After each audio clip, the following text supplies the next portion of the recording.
구성주의 쪽으로 넘어가면 조나스는 구성주의 학습 환경 설계 해가지고 2017년 그다음에 2025년 이렇게 출제가 됐습니다.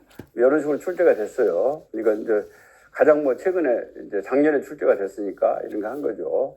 그래서 여기서 다루는 이 문제의 특성이 뭐냐, 문제의 역할이 뭐냐 이렇게 이야기를 했는데 그 문제의 특성이라고 하는 것들은 이 어떤 겁니까? 여기서 문제라고 하는 것들은 비구조적인 문제고요. 그 다음에 이 문제의 역할이라고 하는 것은 어떠냐? 문제를 해결하는 과정에서 통합적이고 맥락적인 지식을 이렇게 구성하게 하는 것이죠. 그러니까 객관주의 수업에서는 어떤 개념을 배우고 난 다음에 그 연습을 할 때 문제를 던져주는데 구성주의 수업은 어쩌요? 처음부터 이게 비구조적인 문제를 던져주고 비구조적인 문제를 두고 이것을 해결하는 과정에서 어떤 지식을 구성하게 하는 것, 이런 것들이 이제 특징이죠. 그래서 보면은 6가지 그 수업을 설계할 때 6가지 요소가 나오는데 첫 번째가 문제고, 그다음에 관련 사례고, 정보 자원이고, 인지적 도구, 대화 협력의 도구, 그다음에 그 사회적 맥락적 지원 이렇게 나오는데 지금 문제가 출제된 것이 문제 출제됐습니다. 그다음에 이 정보 자원 출제됐습니다. 그다음에 그 도구, 인지적 도구와 대화 협력의 도구 출제가 됐어요. 그래서 아직까지 이제 출제 안 되는 것은 뭐냐, 구성주의 수업에서 강조하는 이 사례 중심 수업을 강조하는데 이런 걸 통해서 학생들이 문제 표상에 내재된 쟁점이 무엇인가라고 하는 것들을 이해하도록 만드는 거죠. 뭐 그런 것들이고, 자 그다음에 이제 이 구성주의 학습 환경 설계에서 교수 활동 기본적으로 모델링, 코칭, 스캐폴딩 이렇게 3가지로 구분이 되더라라고 하는 것들입니다. 자 그다음에 이제 상황학습이 나오는데 그 빅코츠크의 사회적 구성주의에 입각해가지고 가장 대표적인 학습이 상황학습이죠. 상황학습이죠. 그래서 보면은 이제 구체적이고 실제적인 상황, 그 맥락, 이제 실제적인 맥락 속에서 문제를 중심으로, 이때 문제는 뭐예요? 이제 실제적 과제라고도 표현할 수 있고, 그 다음에 비구조적 문제라고도 표현할 수 있습니다. 이런 문제. 이게 실제적 맥락에서 실제적 과제를 가지고 지식을 구성하게 하는 것이 뭐다? 상황학습이다. 그 상황학습을 통해서 구성하는 지식은 어떤 지식이냐? 지식의 상황적, 지식은 이 맥락 의존적으로, 그러니까 상황에 의존해서 이제 습득이 되고 또 맥락 의존적으로 활용이 되더라라고 하는 거고, 두 번째 지식의 사회적 성격. 지식이라고 하는 것은 사회적 상호작용을 통해서 구성이 되더라. 그 다음에 지식의 어떤 공유적 성격 혹은 분산적 성격이라고 해요. 지식은 학습자 개념에 있는 것이 아니라 다른 사람에게도 있고 다양한 문화적 도구에도 분산돼 있더라. 디스트리뷰트, 분산돼 있더라. 그래서 이런 우리가 상황학습을 통해서 배우는 지식의 성격이 지식의 상황적 성격, 사회적 성격, 분산적 성격, 이런 식으로 3가지로 할 수 있겠더라. 자, 그러면 이제 구성주의 쪽에서 이제 수업이 몇 가지 나왔는데 출제된 것이 정착 수업이 이렇게 출제가 됐습니다. 그래서 정착 수업의 원리가 뭐냐 이렇게 물어봤는데, 그 정착 수업의 원리 같은 경우 여기에 지금 정리가 되어 있죠. 앵커 제시 원리, 생성성 문제 원리, 학습자 주도 탐구 원리, 협력 과 상호 가르침의 원리, 기계 설정과 점진적 처리 원리, 전이 반성의 원리, 이런 것들이 쭉 이렇게 나오고 있습니다. 그러니까 여기는 뭐냐면은 상황학습이 일종이에요. 그래서 상황학습의 제일 중요한 실제적 맥락에서 실제적인 과제를 가지고 과제를 해결하는 과정에서 지식을 구성하게 하는 건데, 정착 수업도 마찬가지입니다. 알겠어요? 그 특징을 공유하고 있어요. 공유하고 있는데 이제 이렇게 그 중에 공유하고 있는데 특화된 것이 이렇게 어떤 것이냐, 앵커 제시의 원리, 이런 것들이 이제 여기가 들어가 있는 거죠. 생성적 문제 원리. 그래서 이제 이런 것들이라고 하는 거, 생성적 문제라고 하는 비구조적 문제겠죠. 뭐 이런 것들이나 학습자 주도의 탐구의 원리나 협력 상호 가르침의 원리, 이런 것들은 다 어떤 거예요? 다 이미 이 사회적 구성주의 쪽에 그 계열에, 즉 상황학습에 포함되어 있는 것들입니다. 다 포함되어 있는 것들. 가장 독특한 것은 앵커 제시 원리라고 합니다. 맥락을, 요거 실제적인 맥락이, 앵커 제시가 실제적인 맥락인 거고, 그다음 생성적 문제가 이것이 실제적인 과제인 거예요. 알겠어요? 그래서 여러분 상황학습하면 기본적인 것은 실제적인 맥락에서 실제적인 과제를 해결하는 과정에서 지식을 구성하는 것이다. 그래서 그 계통의 문제에 어떤 원리를 써라, 특징을 써라 하면은 그 내용이 어때요? 반드시 포함되는 거예요. 알겠어요? 실제적 맥락에서 지식을 구성하게 한다. 또 실제적인 과제를 가지고, 다른 말로 하면 비구조적인 과제를 가지고 한다. 그 다음에 서로 협력하면서, 즉 활발한 상호작용을 통해서 이렇게 저 과제를 완수할 수 있도록 한다라고 하는 것들이 같이 공통적으로 이렇게 들어간다. 알겠죠? 다른 것들이 아닙니다. 표현은 이렇게 조금씩 다르게 할 수 있지만 결국 우리가 조금 더 심층적인 차원에서 보면 실제적 맥락에서 실제적인 과제, 비구조적 문제를 가지고 지식을 구성하게 하는 수업이 다 이런 정착 수업 같은 상황학습 계통의 그 모형들이다라고 하는 것들이죠. 자, 그 다음에 이제 스피로의 인지적 유연성 이론이라고 하는 것들이 있는데, 이것은 핵심은 키워드는 어떤 거냐면은 이제 지식을 바꾸는 거예요. 어떻게 단순하고 일차원 지식을 어떻게 말하나요? 복잡하고 다차원적인 지식을 바꾸는 거예요. 근데 무엇을 발휘해가지고, 그렇죠. 여기 이론의 명칭 인지적 유연성을 발휘해가지고. 그럼 인지적 유연성이라고 하는 것은 이제 상황적 요구에 그 대처하기 위해서, 즉 어떤 우리가 문제를 비구조적인 문제를 해결하기 위해서 기존의 지식이라고 하는 것들을 다시 재구성하는 거예요. 그럼 재구성하면 기존의 1차원적이고 단순한 지식이 다원적이고 복잡한 지식으로 재구성이 돼서 문제를 해결할 수가 있는 거죠. 그런 식으로 나가는 것이다 라고 하는 거고, 여기서 이제 수업 방법은 의무적 접근을 하는 것들이 이제 특징이다라고 하는 건데, 아무튼 스피로의 인지적 유연성 이론 같은 거 뭐가 빠져 있냐? 사회적 상호작용이라고 하는 부분들은 이 내용에 보면 빠져 있죠. 다양한 맥락 관점에서 과제에 접근한다든가, 비순차적이고 다차원적인 학습 전략을 사용한다든가, 소규모의 예를 제시한다든가, 이런 부분들이 이제 구성주의 수업의 특징들이 여기에 나와 있는데, 다른 말로 하면 상황학습의 특징이 나와 있는데, 그 중에서 상황학습 같은 거 기본적으로 강조하는 것이 뭐예요?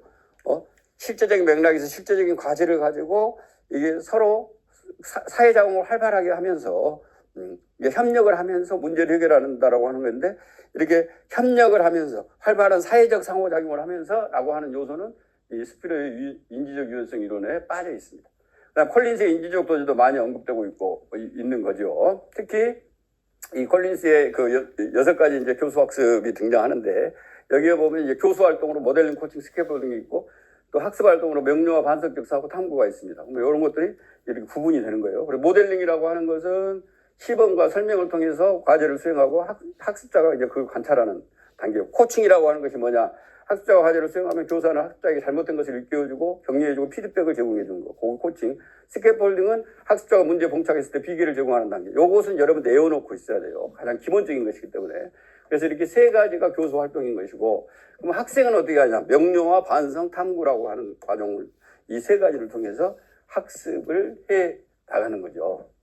명료화라고 하는 것은 그 시범을 보이거나 설명하면서 이제 그 자기가 학습한 것을 이해하는 그런 것이고, 반성이라고 하는 부분들은 내가 하는 그 문제 해결 과정을 교사나 다른 학생과 이렇게 비교해 보면서 성찰해 보는 그런 단계가 이제 반성이고, 탐구라고 하는 것은 새로운 방식을 이제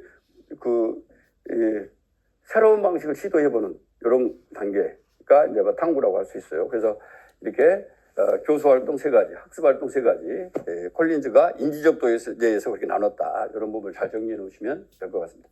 문제 중심 학습은 출제가 됐습니다. 그래서 2018년도에 출제가 됐기 때문에 다시 또 출제가 될 수가 있습니다. 여기 학습자의 역할이 뭐냐, 문제의 특징이 뭐냐, 문제가 학습에 미치는 영향이 뭐냐, 이렇게 물어봤는데, 학습자의 역할은 지금 문제 중심 학습에서 보면 크게 2가지 학습이 전개되거든요. 자기주도적 학습하는 거, 그 다음에 협동학습을 하는 거. 학습자의 역할은 지식을 구성하는 겁니다. 알겠어요?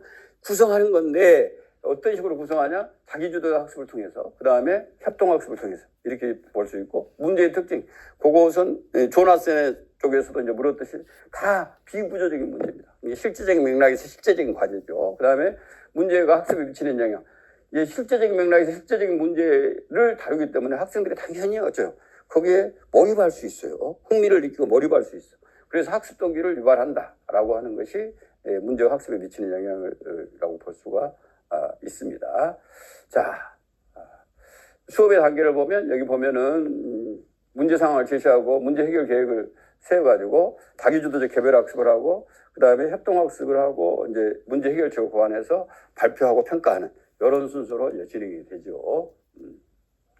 자, 이런 것들이 이제 또 2018년이기 때문에 많은 세월이 흘렀기 때문에 이런 문제 중심 학습, 버러우주의 문제 중심 학습 같은 경우는 충분히 다시 출제될 수가 있습니다. 잘 알아놓으시고요. 그다음 팔링스의 상보적 교수라고 하는 거, 학생이 교사 역할과 학생의 역할들을 교대로 이렇게 수행하면서 교대로 수행하면서 이제 그 지식을 구성해가는 수업, 즉 독해를 해가는 그런 수업이죠. 그래서 네 가지 전략, 요약하고 질문하고 명료하고 예측하는 이런 네 가지 메타인지 전략을 활용해가지고 지식을 구성하는 거고, 또 프로젝트 수업 빼놓을 수가 없죠. 프로젝트 수업은 여전히 지금 경험중심 교육 과정에서 킬패드릭으로부터 시작해가지고 지금까지 계속 유지 발전되고 있습니다. 그래서 프로젝트 수업도 여러분들이 다시 한번 정리를 해놓고, 프로젝트 수업의 핵심 원리 같은 게 이렇게 물어볼 수 있어요. 실제적 맥락에서 부딪히는 실제적 과제를 제공한다. 이건 구성주의 수업 쪽에서 그렇게 이야기를 하잖아요. 그 다음에 학생 주도성과 협력을 촉진하는 학습이다. 그러니까 자기 주도적 학습과 더불어서 협동학습이 같이 이렇게 그 맞물리는 수업이다. 일종의 집단학습이죠. 그 다음에 한 가지 결정적인 특징이 뭐냐. 문제중심 학습과 다르게 뭐가 꼭 나와야 돼요? 산출물이 나와야 돼. 산출물이 나오고 그걸 가지고 평가를 한다. 이런 식으로 우리 프로젝트 수업의 핵심 원리 세 가지를 써봐라 하면은 여러분들이 쓸 수 있어야 되겠습니다. 이런 식으로 한번 정리해 놓으시고요. 자, 그 다음에 이제 협동학습. 한 번도 이제 출제는 되지 않았지만 뭐 언제 나와도 이상하지 않는 그런 주제죠. 그래서 이제 협동학습 문제점, 부익부 현상, 무임승차 효과, 봉 효과 이런 것들을 정리해 놓으시고요. 그다음 협동학습의 종류에서 꼭 알아야 될 거. 우리가 직소 있죠. 과제 분담학습. 과제를 분담해가지고 서로 협력하게 하는 것인데, 직소 원모형과 직소 투모형으로 갈리고, 직소 원모형과 투모형의 이제 차이점은 어떤 거예요? 이거는 개별 보상만 하고 끝나지만, 이것은 이제 개별 보상만 했을 때 무슨 문제가 발생할 수 있습니까? 그렇죠? 부익부 빈익빈 현상이 나타날 수 있습니다. 그러니까 혼자 능력 있는 친구 혼자 다 해먹을 수가 있어. 개별 보상만 하면. 그러니까 이런 그것을 극복하기 위해서 이제 무엇을 하냐? 이 집단 보상을 여기다 넣은 것이 뭐냐, 직소2다. 근데 집단 보상을 넣었는데 이후에 우리가 살펴보는 그 모든 분담 성취함처럼 스타드처럼 뭐냐, 개인별 향상 점수를 근거로 해서 개별 보상도 하고 집단 보상도 하는 방식으로 이제 집단 보상을 하는 거죠. 이런 그 차이점을 여러분들 알고 계시고요. 자, 그 다음에 이제 세 번째 모든 성취 분담학습 스타드가 있는데, 여기서는 이제 앞서 직소하고 다른 것이, 직소는 뭐예요? 과제 분담학습인데, 스타드는 그냥 공동학습하는, 함께 학습하는 거예요. 학습하는 건데, 이 보상 쪽으로 보면 개인 보상과 집단 보상을 하는데, 이때 개인 보상과 집단 보상을 할 때 그것이 어떤 것이냐, 이 개인별 향상 점수, 개인별 향상 점수, 개인 점수와 집단 점수를 산출할 때 개인별 향상 점수라고 하는 것들을 근거로 해서 개인 점수를 내고 집단 점수를 내서 보상을 한다라고 하는 거. 개인별 향상 점수라고 하는 것이 키워드입니다. 키워드. 그리고 한 가지 이제 더 살펴본다면 코앞이라고 하는 협동하고 이렇게 나오잖아요. 그러면은 이런 것들은 앞에 거하고 어떻게 달라요? 앞에 거 직소라든가 직소2라든가 스타드라든가 뭐 이런 것들은 집단 안에서는 모둠 안에서는 협력하지만은 모둠끼리는 어째요? 경쟁하는 겁니다. 그런데 그것이 아니고 모둠 안에서도 협력하고 또 모둠 간에도 협력해서 결국은 학급에서 학급 전체의 과제를 완수해내는 것이 바로 코앞과 협동을 위한 협동 혹은 자율적 협동학습이라고 이야기를 하는 겁니다. 그런데 여기서 이제 모둠 안에서도 협동하고 그다음 모둠 간에도 협동한다라고 하는 특징이 하나가 있고, 또 한 가지는 그런 학생의 자율성을 이렇게 이제 살려주는 그런 거다라고 하는 건 특징이 있습니다. 그래서 이제 그런 것들이 어디에서 나오느냐, 원하는 소주제를 선택하도록 하는 거, 그 다음에 이제 민의 주제를 또 선택할 수 있도록 하는 거, 그 다음 평가에서 학생의 자기 평가나 동료 평가에 학생이 참여하게 하는 거, 이런 세 가지 요소들이 뭐냐, 학생의 자율성을 증진해주는 평가다라고 하는 특징이 있습니다. 그래서 이런 것까지 여러분들이 알아두셔야 되고요. 그 다음에 성공적인 협동학습의 조건에서 보면 이렇게 네 가지 긍정적 상호구존, 개인적 책무성, 대면적 상호작용, 협동기술, 집단과정이 필요한데, 특별히 집단적 상호 의존성을 강조하려면 목표를 공유해야 되고 집단 보상을 해야 되고 과제 분담을 해야 되고 역할 분담을 해야 되고 이럴 때 어쩌냐 공동 운명체가 돼서 협력이 잘 일어나더라. 뭐 이런 것도 여러분들이 기본적으로 정리를 해 놓으시기 바랍니다. 자, 토익토론 학습에서는 토익토론의 방식은 여러 가지가 있는데 최근에 좀 이렇게 뜨고 있는 걸 하나 소개해 놨습니다. 스펙트럼 토론이라고 하는 거. 그래서 그냥 찬반 이렇게 이분법적으로 하는 것이 아니라 찬성과 반대 사이에 어떤 이제 연속되는 그 수준이 있어요. 그걸 스펙트럼이라고 해요. 그래서 자기가 어떤 위치에 그 연속되는 스펙트럼 하나를 먼저 정해가지고 거기에 서고 그 다음에 좌우에 있는 짝들하고 토론을 하면서 또 자기 좀 이제 입장이 달라지면 위치를 이동하는 그런 형태로 해서 흑백 논리가 아니라 이제 자연스럽게 스펙트럼 형태로 자기 입장을 정리해보는 그런 것들이 스펙트럼 토론이다. 그런 걸 알아두시고요. 이런 것들에서 한번 스펙트럼 토론 좀 여러분들이 익숙하지 않은 거니까 한번 여기다 제시를 해봤습니다. 그래서 이렇게 학생 참여형 수업을 한다고 할 때 아무래도 진단평가를 할 때 맞춤식 수업을 해도 행성평가를 통해서 수업을 개선해야 되고 여기 중요하죠. 교육에서 수업 성찰, 그다음 수업 협의, 그다음에 수업 나눔, 수업 공동 연구 이런 것들이 바로 이제 수업과 관련해서 여러분들이 할 수 있는 어떤 장학이겠죠. 그래서 수업 성찰 같은 경우는 자기 장학에 나가는 거고 수업 협의나 수업 나눔이나 수업 공동 연구 같은 경우는 뭐예요? 동료 장학에 해당하는 거겠죠. 그런 것들을 정리해 주십시오. 자, 그 다음에 이제 6번째 디지털 기반 수업입니다. 그럼 요즘 최근 트렌드예요. 네, 디지털 기반 수업이 이제 초래한 변화. 학생에게는 이런 변화, 교사한테는 이런 변화를 하고 또 이렇게 물어볼 수도 있겠죠. 에듀텍 활용 수업할 때 유의할 점이 뭐냐? 이런 식으로 물어볼 수 있는데 그 유의할 점도 한 3가지 정도 여러분들 정리를 해 놓으시기 바랍니다. 그 다음으로 넘어가서 이제 온라인 수업. 디지털 기반 수업에서 이제 온라인 수업이 있는데 이제 온라인 수업을 위한 협업 보드가 있습니다. 협업 보드에 그 테크들이 패들렛 여러분이 많이 알고 있죠. 그 다음에 화이트보드 있는데 이런 것들이 있습니다. 미로 이런 것들이 다 온라인으로 실시간 협업을 할 수 있는 그런 보드로 지금 활용이 되고 있습니다. 그 다음 여기 보면은 또 물어볼 수 있는 것이 온라인 수업을 할 때 그 단점이라고 장점 우리가 뭐 쉽게 떠올리면 단점 그 단점별 해결치기를 어떻게 해야 되느냐. 이렇게 인성교육이 쉽지가 않다. 그다음 교사 실제감이 낮다. 중하위권 학생이 피드백이 어렵다. 고등정신 함양이 안 된다. 그다음에 교사의 수업 준비 부담이 크다. 학생 간 교육 격차가 커진다. 이런 단점들이 있는데 그것들을 어떻게 해결해야 되는지 이렇게 물어볼 수 있거든요. 그런 부분들을 정리해 놓은 거고요. 그 다음에 온라인 수업에서 단점 중에 하나가 뭐냐. 이 프레센스, 실제감이 떨어진다. 그래서 학생들의 수업 참여도가 적어지는 거거든요. 그런데 이것을 어떻게 증진할 수 있는가. 그래서 실제감 같은 경우가 교수 실제감, 인지적 실제감, 사회적 실제감 이런 식으로 3가지로 우리가 세분할 수 있어요. 그런데 내가 실제로 지금 선생님이 나를 가르치고 있구나. 내가 뭔가를 배우고 있구나. 또 내 주변의 사람들과 내가 상호작용하고 있구나. 이것을 느끼게 하기 위해서 교사가 그러면 어떻게 해야 되냐. 이런 부분들이 또 이렇게 물어볼 수 있는 부분이고 이게 지금 여기에 정리가 돼 있습니다. 이런 것들이 나옴직하죠. 자, 그 다음에 2024년 최근이죠. 최근에는 좀 더 까다로운 문제가 나오는데 온라인 수업에서 학습자 상호작용이 어려운 점이 뭐냐? 그러면 이거 실제감이 낮아서 그런 거예요. 그 다음에 학습자 상호작용의 유형 3가지와 유형별 서로 다른 기능을 제시해봐라. 유형 같은 경우는 당연히 교사하고 상호작용할 수 있는 것이 쓰고 동료하고 상호작용할 수 있는 거고 그다음 마지막 3번째를 여러분들이 기억을 못해서 이제 쓰지를 못한 경우가 있는데 학습 콘텐츠하고 상호작용이 할 수 있는 것이 있을 수 있습니다. 상호작용은 이렇게 3차원에서 이루어지고요. 그것에 각각의 기능들이 있습니다. 그것을 물어봤어요.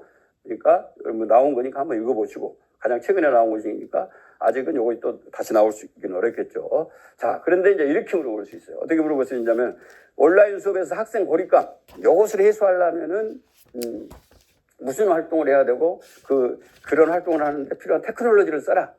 이렇게 물어볼 수가 있어요.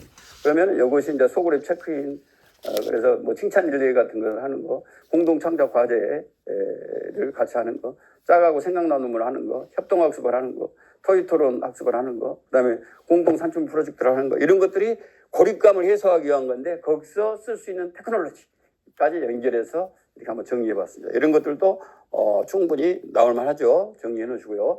그 다음에 이제 카카오톡 네이버 밴드 요거 이제 광범하게 사용하는 건데 이것으로 이제 온라인 수업에서 연결감 참여를 증진하는 방법 해가지고 좀 더 이건 대중적이니까 또 여러분들이 실제로 학생들한테 익숙한 거니까 이것이 어떤 차이점이 있는가, 어떻게 사용할 수 있는가라고 하는 부분들을 한번 쭉 정리를 해봤어요. 그래서 카카오 밴드나 카카오톡이나 이제 네이버 밴드를 이렇게 학생에게 연결감을 주기 위해서 고립감을 해소하기 위해서 이렇게 쓸 수 있구나. 그리고 두 개에는 이렇게 차이가 있구나라고 하는 것들을 여러분들이 파악할 수가 있습니다.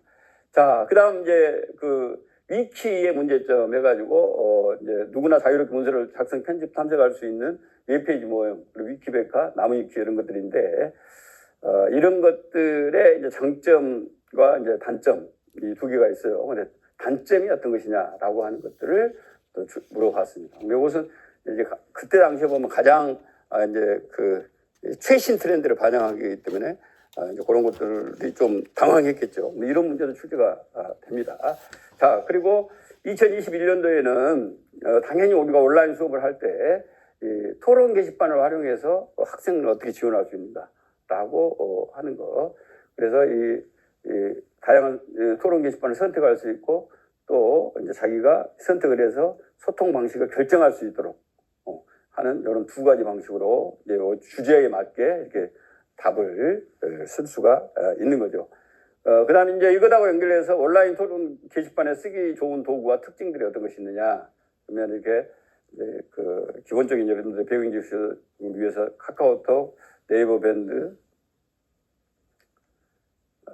패들렛, 구글 클래스룸, 캔바 디스커션, 마이크로소프트 팀스 이런 것들이 온라인에서 이렇게 이제 토론을 할 수 있는 게시판으로서 활용할 수 있는 테크들이다라고 하는 거죠. 자, 그리고 이제 8번째가 여러분들이 티팩이라고 하는 요 표현